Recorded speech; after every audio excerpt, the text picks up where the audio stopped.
you should be able to find the content that matches your interests based on the communities you join, on the categories you select, on the events that you RSVP for.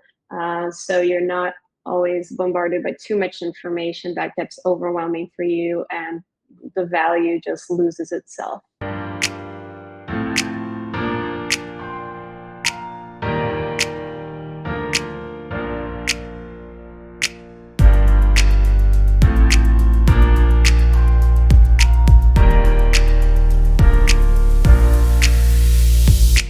Good morning, good afternoon, good evening, wherever in the world you may happen to be. You've tuned in to talk about your community.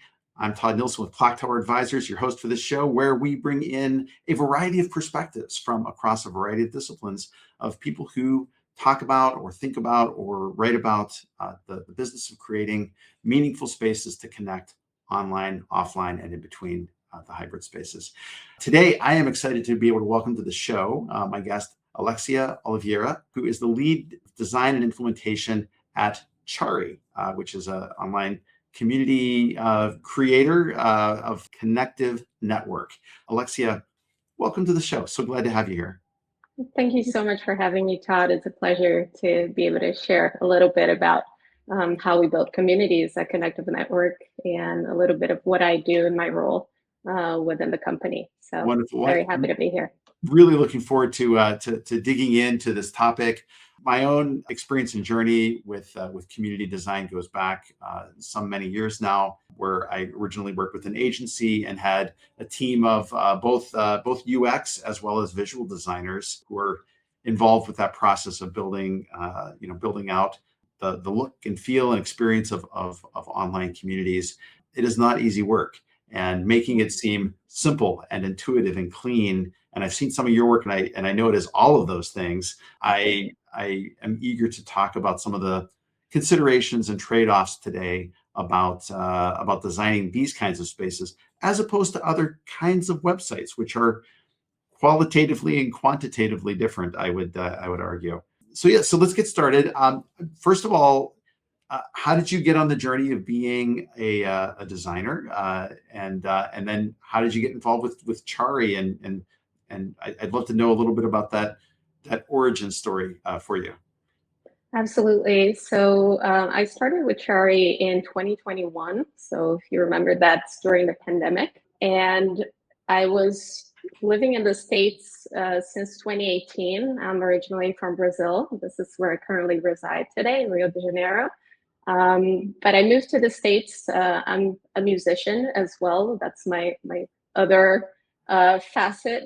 So basically, do you play an instrument, or are you a vocalist? Yes, I'm a guitarist. Oh, Yeah, so cool. Very nice. I play Brazilian music and jazz, so I was very eager to move to the States and study music and learn more and develop in that realm of the arts.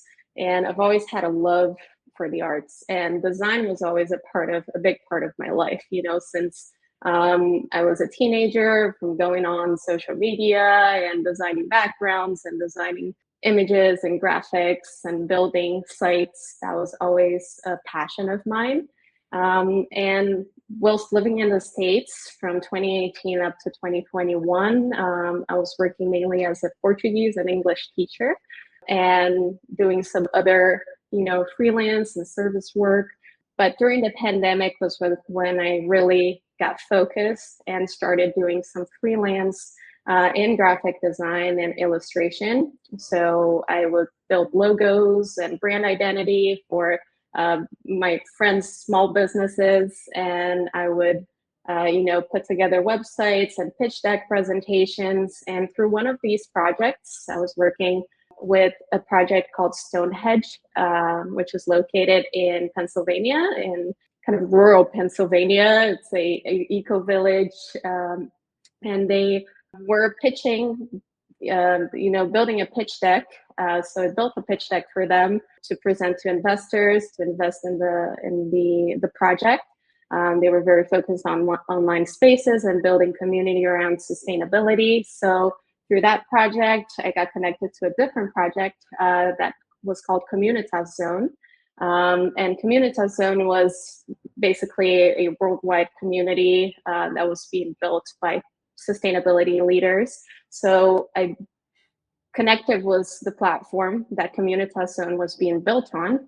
I did some freelance work for them and implemented the full branding of Communitas Zone inside Connective and got very familiar with the platform and got to meet Denise and Winfie, who are our CEO and CTOs, who are a power couple, I like to say, They because they really are. are amazing.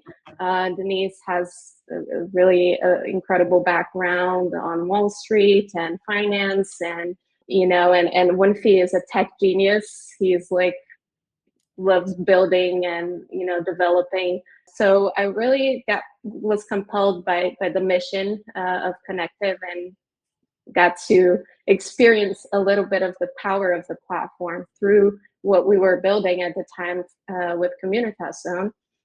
And then Denise and Winfrey were both really impressed with my work, that I had the role I played within the project of, getting familiar with the platform, onboarding users, helping them with training, helping them get familiar with how to utilize all the different features.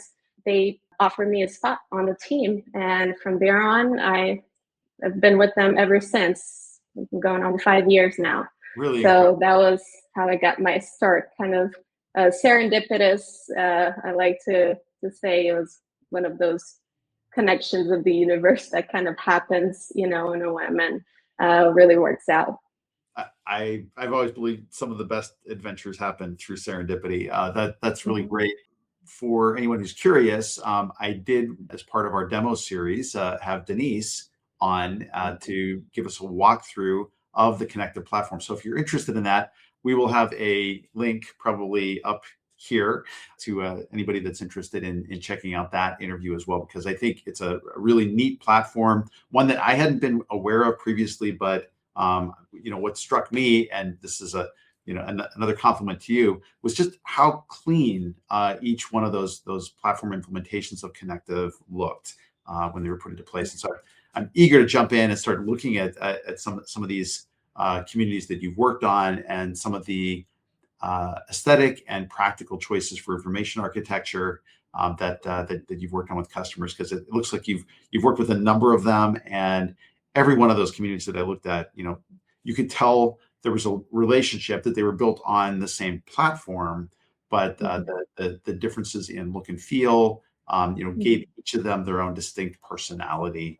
So it looked like a family of connected organizations, which, as I look at communities, I think one of the things that Connective is doing differently than many others is that your communities can actually be interrelated or connected to each other Yeah.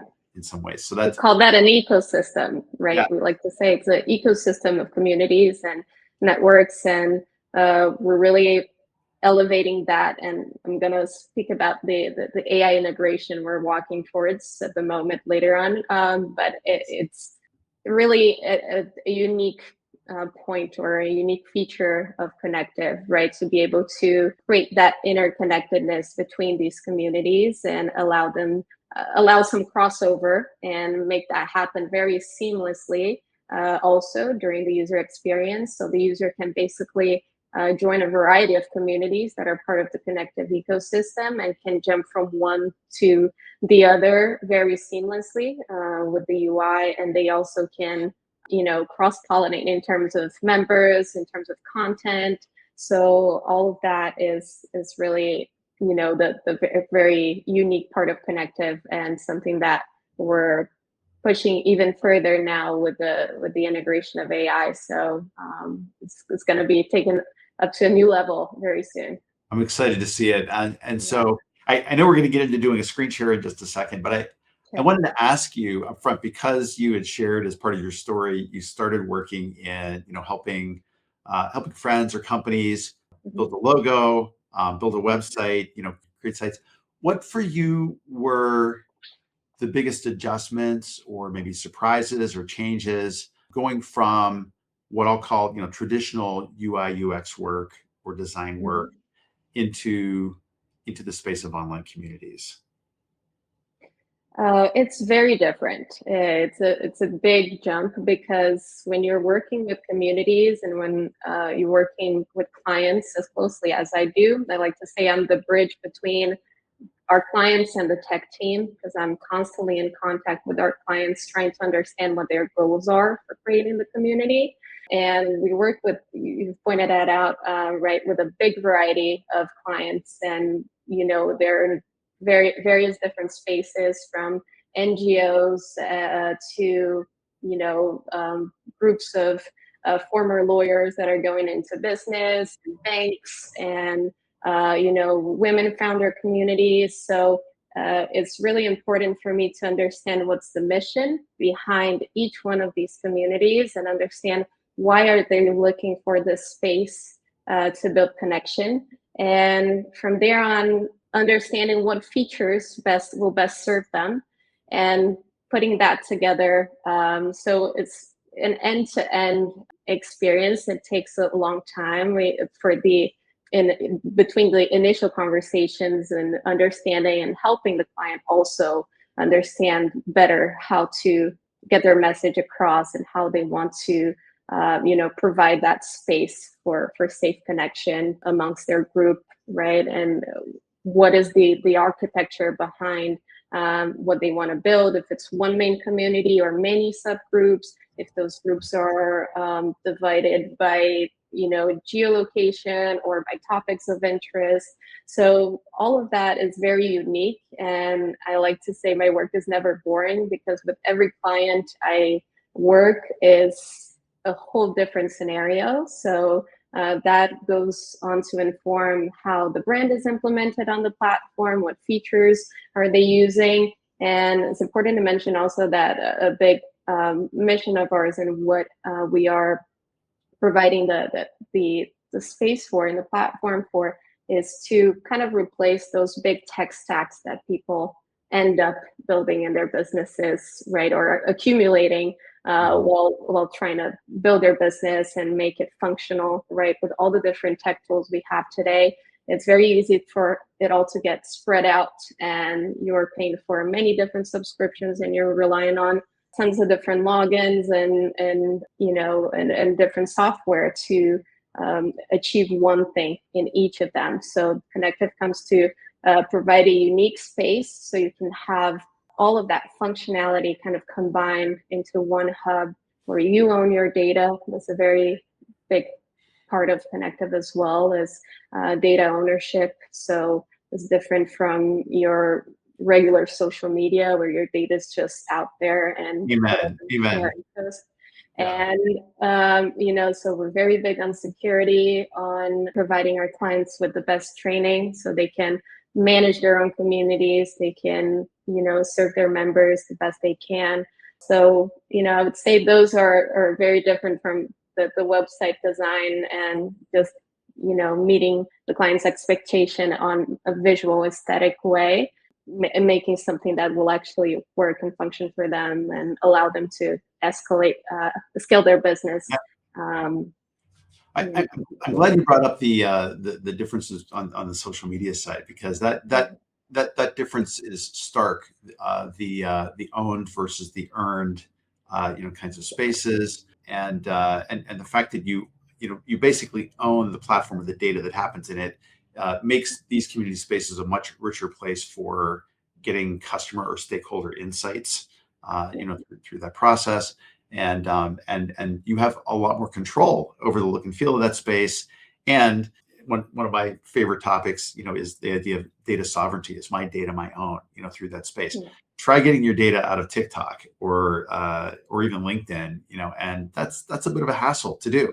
Getting your data out of a community platform, the spaces that we work in, that is much more aligned with the original vision for the World Wide Web that Tim Berners-Lee had. I just finished reading his book, This Is for Everyone, a little while ago, and that was one of his biggest beefs with the current state of the web. Is there's not enough emphasis on data sovereignty and actually being able to control your own data, where it is, and being able to reclaim it when you want to or need to. So I love this. This is a great opener, and I think we'll get into some of these ideas as we look at some of the communities you worked on. Should we jump in and take a look at a few? Yeah, absolutely. I pulled up 4 different of our sites and use cases that are, quite different amongst themselves, and also show you how the branding, how easily customizable, and how different the sites can look. So I think this will give you a good insight into how flexible and customizable the UI UX are for our clients. Initially, what we're looking at, I pulled up a few different login pages here. So some of our clients come to us with websites that are already in place, and we connect to them a login page, where they add a login button that points to the subdomain that's connected to the platform. So you have here Awaken Hub, which is a community of women founders based in Ireland. I also will show you the XJ community, which is a network for non-practicing lawyers, or lawyers that have transitioned from practicing law to business. I also put up one of our websites, because we do have a website builder as well, and we are able to build websites that are integrated with the platform. So we have a variety of clients that also come to us looking for a landing page, looking for a website, and we have components and templates that allow them to create that. And the amazing part about having a website connected to the community is you can have some dynamic content that's auto-populated based on what was shared within the community. So you have some examples of that here, right, where the news feed is pulling content dynamically and automatically based on what was shared within the community. And yeah, we'll sign on to one of these sites and start showing you what the experience looks like once you are logged in. You may notice also that you can already tell the difference between these 2 login pages that I showed you here, where we have that flexibility also of giving the client options for a background image, different options to include content in the login page, the options of having an onboarding guide, for example, with some different tutorial videos showing you the flow of sign on and sign up.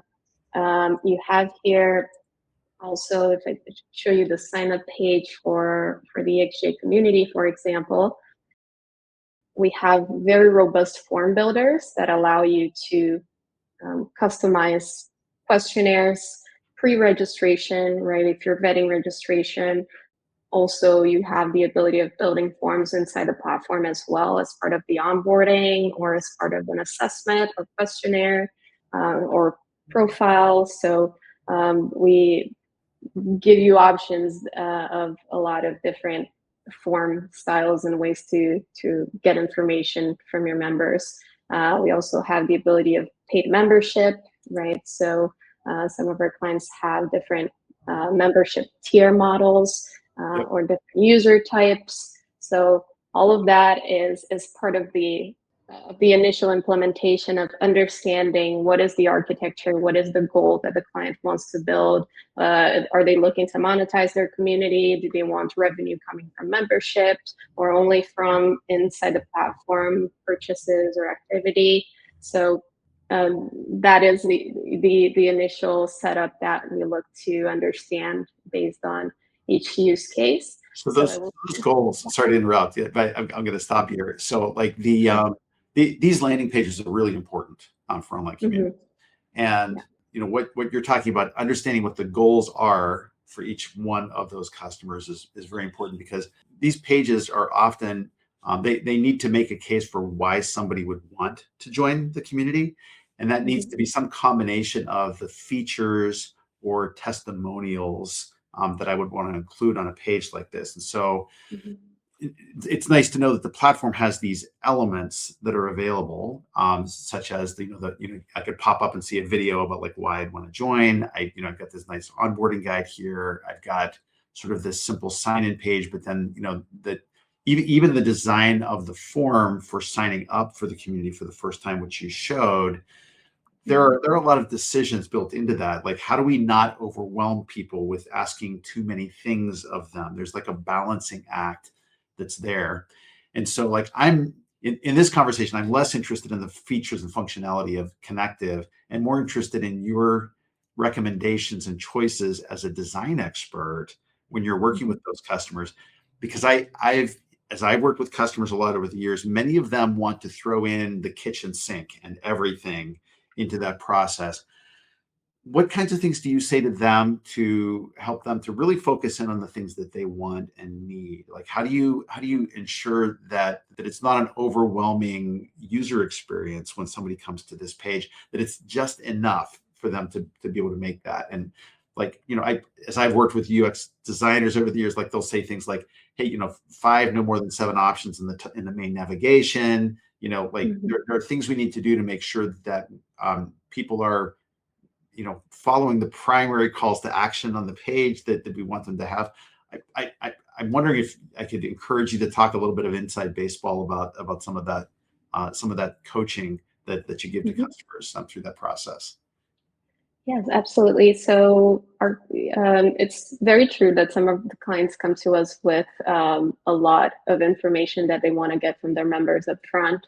Or they already have a landing page and they're looking only for a page that's specific for the community, right? So it really depends on each use case, but overall I try to encourage clients to, at least initially on sign up and registration, to have the least friction possible, right? So as little information as you can get from people initially, that will be best, because there is a big chance of drop off if you include big forms or many step onboarding.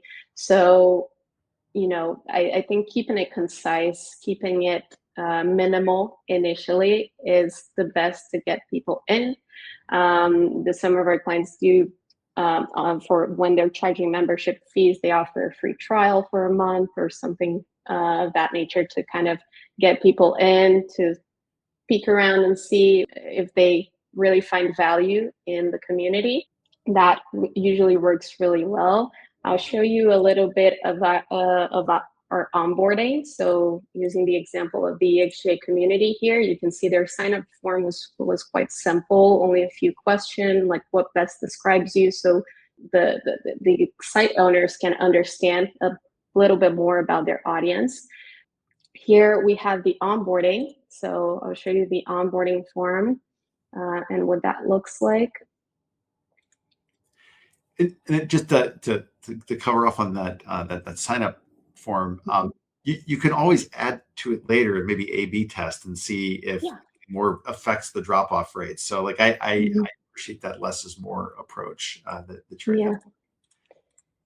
Yeah, and I'll show you here. Once you log into the platform, you'll see also the difference on how we set up each one of the dashboards, right? So we currently offer two different styles. So you have one that is more content heavy, that allows you to scroll through the news feed here to see the upcoming events, to see all the channels or sub communities or subgroups of members.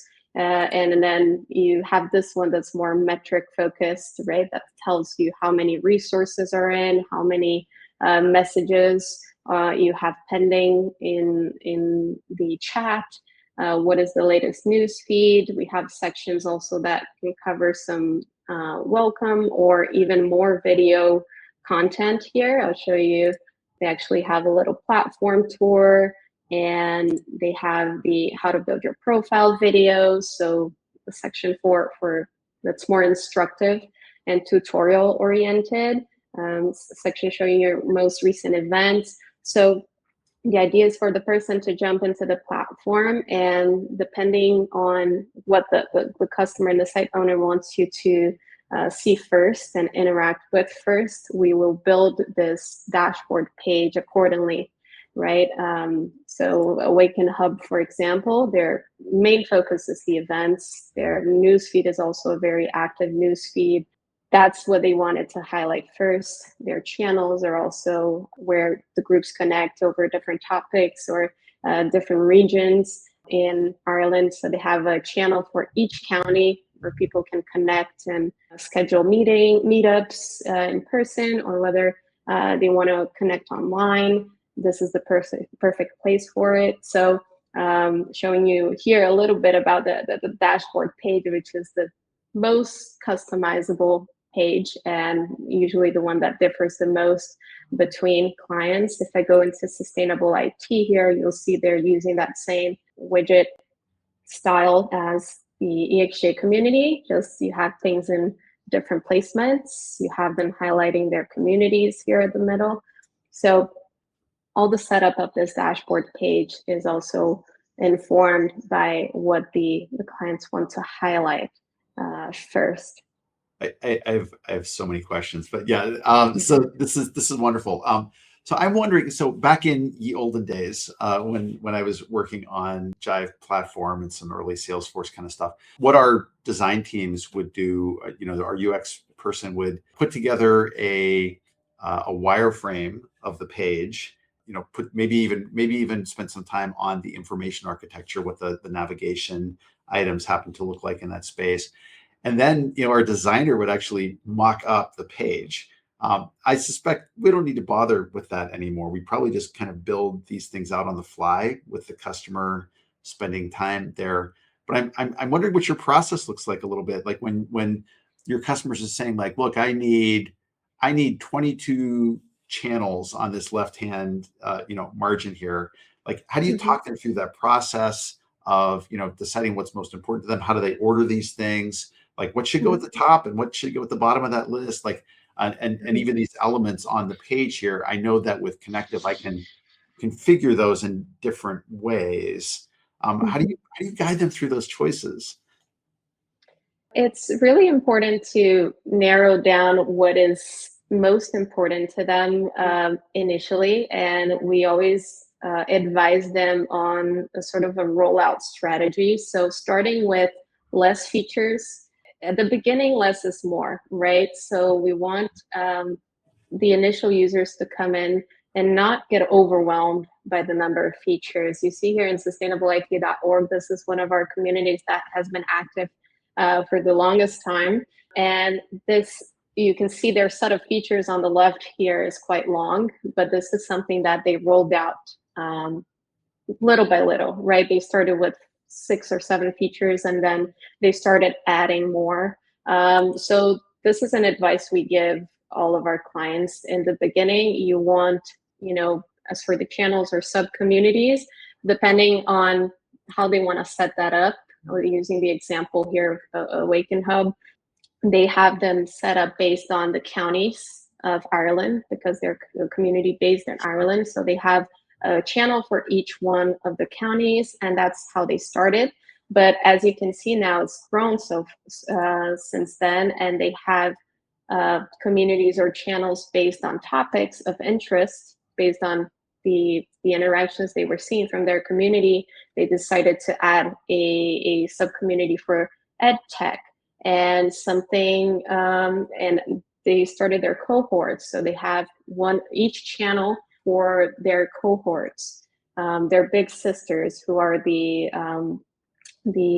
stakeholders, right, in the Awaken Hub platform. So these are private channels that they can connect. And the way that the channels work is that when you share content, whether on the news feed or in the library or an event, that you can select which channel or community or subgroup. As you can see, we have also that wide flexibility and customization option of changing the labels of the features and the names to best fit the client preferred terminology.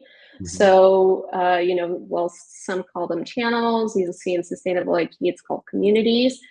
And this varies a lot based on what the client's needs are, right? So you'll see here, Sustainable IT, for example, they have much fewer communities. We're also able to adapt and adjust the sizing of the cards here. You notice from Awaken Hub where they're much smaller and we have 5 per row. Here we adjust to 4 just so they're a little bit more prominent because they have only 11 communities active.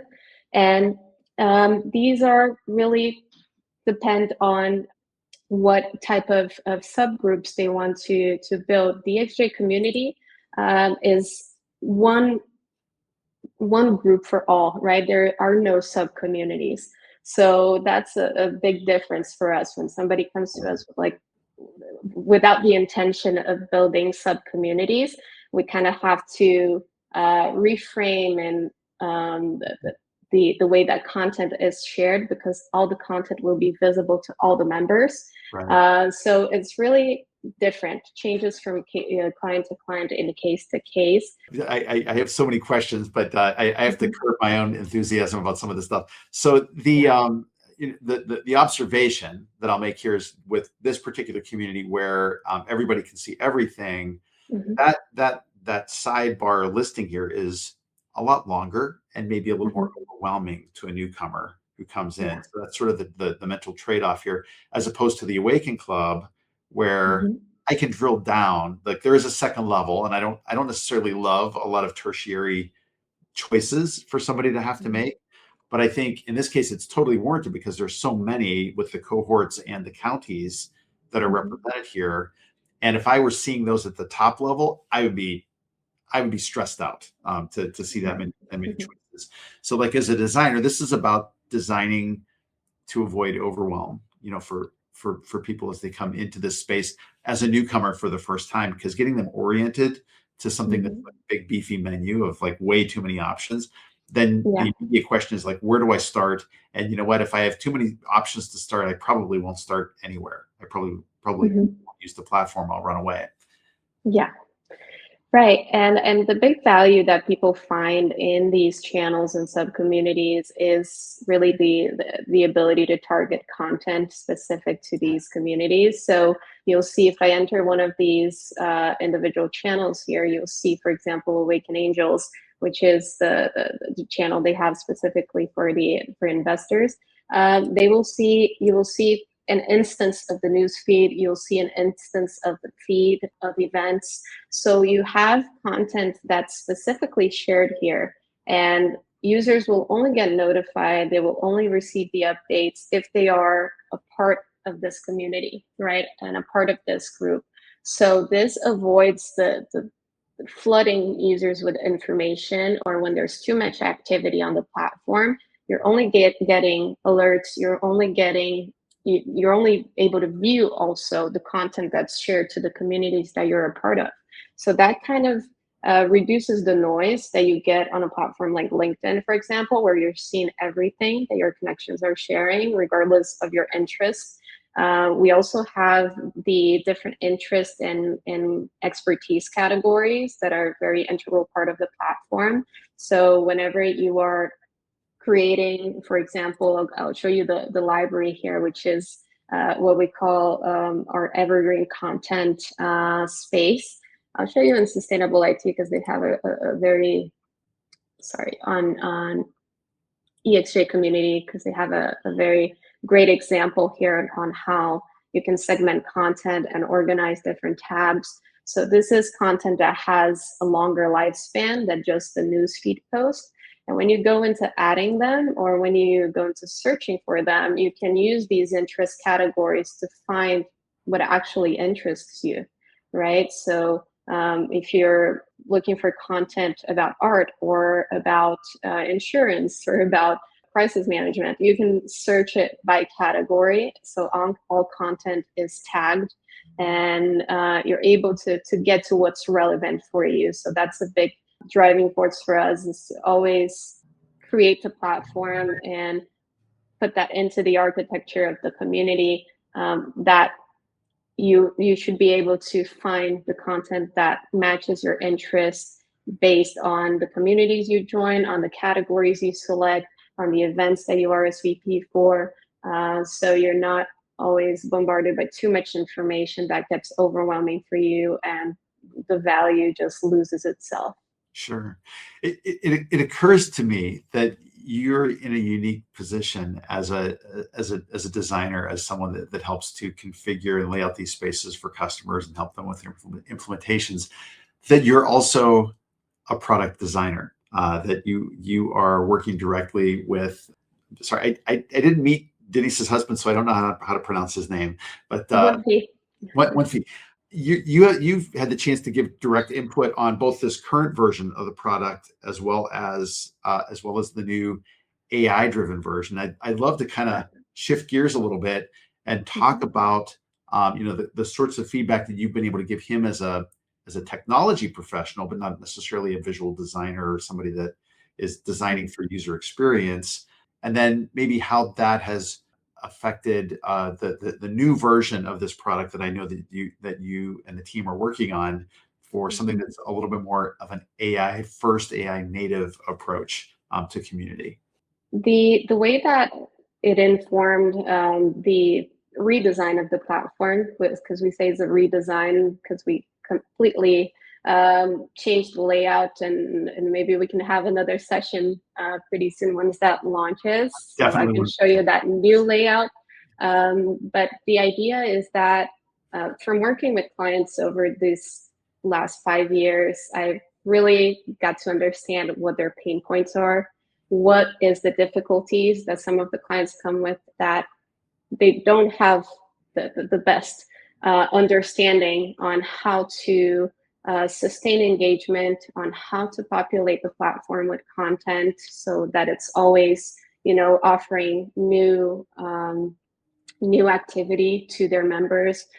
So, from listing all of these main issues that our clients have, and challenges and difficulties, I thought about that very thoroughly, and how we could integrate and make it the best experience, both for the clients managing the platform as well as for the end user, right, while creating content.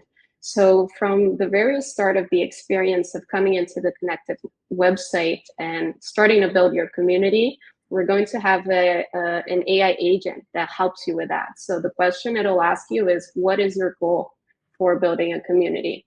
And from there, it's going to have a little chat with you, and we're going to, the AI working in the background will suggest the best plan for you. And if you should go with the basic free plan, or if you should work with the pro or premium or the white label version, which is, the most customizable, the most hands-on, the one that you'll have the full team available to you to make these adaptations and changes and give you the full guidance. And then once that AI agent completes the kind of getting an understanding of what is your goal for the community, it'll recommend you the plan, you can select it, and then start building your community from there. So you'll input your logo and your branding, your primary and secondary colors, your font choice. You can make some options there, and then it'll give you the site ready to use, right, with the features available that you've selected. And from there, you can start iterating, right, and basically refining what you have and changing the header images and putting more of your own identity and personality, right, as the client. And then the AI is built into every single part of the platform in terms of search. So you'll be able to search for content very easily from the dashboard. You can search all the different features. You can create content also using the AI. So, you can pull from the web, or you can use the internal resources to create content, and populate your profile. So we'll have different API connections that are able to pull through your LinkedIn profile and your information very easily. So the idea is to kind of speed up the processes that happen inside the platform, and also the matchmaking, which so many of our clients come to us with the intention of creating platform for people to find each other, right? And to find the experts they need or the consultants they need. So all of that will also be informed by the AI, right? You'll see recommendations of who you're suggested to connect with, who part of the network is the best match for you to talk to maybe that day, right? So we envision this being really powerful for people to, spend less time perhaps, but a more efficient time while they're on their platform. So many interesting things around that. And I know we're not going to have time to dig into all of them, but as you said, I'm hoping that when you have the new version of the platform ready to show, that we'll be able to look at it together and dig into some of those questions. But it is interesting. It occurs to me, because of how accustomed we've now become to LLM interfaces, that like we're back to kind of like the old command line, just telling the platform what you want and letting it bring the content back to you. So really, it almost serving as more of a concierge than a search engine. Yeah. That it's going to summarize content for you, maybe point you to individual contributors within the space, recommend Mm-hmm. people that you should maybe talk to. I mean, it's a different model for interacting with the community and entirely. Yeah. And so I find it endlessly fascinating that you're one of a handful of, I think, platforms that are rethinking what the community actually looks like based on this Mm-hmm. new transformative technology that is really disrupting a lot of business as usual practices that are out there today.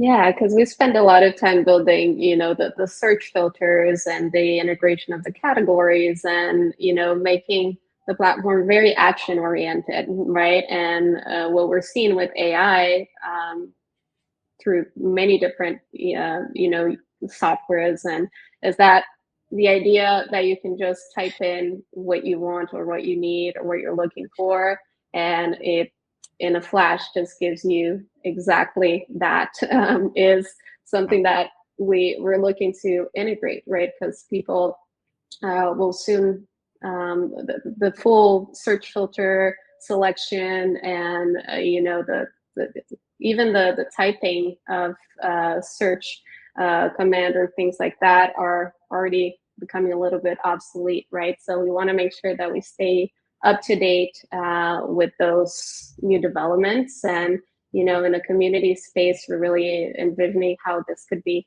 even more powerful, bringing back to the idea of the ecosystem, even, right? Like having the different communities kind of cross pollinate and some content crossover as well. So the vision is that once you have an account within Connective, you can very easily transfer your profile, your full profile that's already built, into a different community. As soon as you sign in and join, you'll already have your full populated profile, and you'll be in a new community with tons of value that community can provide, with a full new member group that you have access to and new experts that you have access to. We have a job board. We have an investment module that connects investors to startups.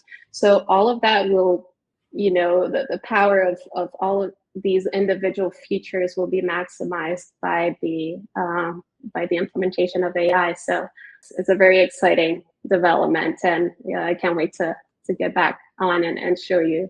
It is, and I think that yes, it will create efficiencies, and I mean, I think this is aligned with, I think, the overall design aesthetic that you have. Like, how do we reduce friction? How can I get at information more quickly? If I'm looking for an answer, how do I find it, faster than I maybe would have before? But also, I see, an upside of if I'm spending less time being frustrated finding things that I want to find, or finding people or connections that I want to find, I can spend more time then connecting with other humans in the space. Absolutely. Uh, Absolutely. Yeah. And important to tell you also that we're keeping the manual search as an available option, right? Because one of our clients raised an important point when we were demoing the new prototype for the AI layout. And they brought this question of, what if I don't know what I'm looking for? yeah. Right. And that is a really amazing thing. You're coming into the community also, and you want to see everything. So the ability for you to go into each one of the features and have a list of all the communities and have the content the way it lives in the platform right now, that you're able to find things through categories or keyword search, we're maintaining all of that, right? We're not just completely switching over to AI, especially in respect to our current clients that are very used to the way things work. So we want to make this change gradual and respectful to each one. of the clients. And it will be a process. It'll be a learning curve and an adaptation. But I think that's the boat we're all on at this time, right? Of understanding how these new technologies can really help us and benefit us. So yeah, that's the biggest benefit I see. People will have more time to actually talk to each other and connect. And, you know, they will also get to each other easily because of the matchmaking suggestions and things of that nature. So it'll be really, really amazing. It will be. And Alexia, this has been absolutely delightful talking to you, and thank you for spending the time to walk through your experience as a designer, as a designer of communities, and as a designer of AI first designed communities. I am very much looking forward to some further conversations with you about that. And for those of you who stuck with us for the recording here, appreciate your time and attention. Was there a question that I didn't ask that you wanted to ask Alexia? If so, please drop it down in the questions below. I would love to hear from you. I try to respond to each and every person who replies. If you're in the process of thinking about designing a new online community for your organization or group, I'm sure that you can go ahead and check out Connective.network, which is where Chari is based, and get connected with Alexia and Denise and the team there to decide if that's the right platform for you. If you're looking for broader community strategies, I'm always happy to talk to you as well. So in the meantime, I hope that you will keep designing great communities and get outside, breathe in the fresh air, get away from the screen for a little bit, because if you're not taking care of yourself, you can't build great communities in the first place. We'll be back in a couple of weeks with our next installment of the Talk About Your Community series. And in the meantime, again, Alexia, thank you so much for spending time with us today. Thanks so much for having me, Todd. It was a pleasure.